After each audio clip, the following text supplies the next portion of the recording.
सोलापूर जिल्ह्यात परतीच्या पावसानं पाठ फिरवली आहे। डाळिंबाचा कॅलिफोर्निया अशी ओळख असणाऱ्या सांगोल्याच्या अजनाळेतील 670 शेततळ्यांनी तळ गाठलाय। जर पाऊस झालाच नाही तर 1100 हेक्टरवरच्या डाळिंब बागांना फटका बसण्याची भीती आहे। प्रत्येक शेततळ्यात 1 कोटी लिटर पाणी साठवण्याची क्षमता आहे। इथला शेतकरी दरवर्षी पावसाचं पाणी या शेततळ्यात साठवतो। डाळिंब बागा जोपासण्यासाठी हे पाणी त्यांना पुढचा पाऊस येईपर्यंत पुरतं। दुष्काळाची दाहकता कमी करण्यासाठी डाळिंब बागा जगवण्यासाठी एकतर टँकरसाठी अनुदान द्यावं अथवा नीरा उजवा कालव्यात पाणी सोडून ते उचलण्यासाठी परवानगी द्यावी अशी मागणी आता शेतकरी करतायत।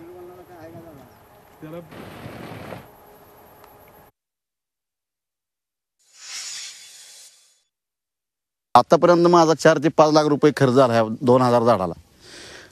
आणि हे जर पाणी नाही मिळालं तर आमचं 4-5 वर्ष आम्हाला काहीच करता येत नाही। म्हणजे आमचं किती नुकसान होईल ते आम्हाला सांगता येणार। गेल्या वर्षी पाऊस होता, पावसाचं पाणी वाहून जाणार ते आम्ही भरतो, परंतु ह्या वर्षी पाऊसच न पडल्यावर आतापर्यंत आम्ही बागाला हे पाणी सोडून कसतरी बागा आता सेटिंग म्हणा किंवा काय प्लॉट सोडून दिलेत पाण्यावरचे।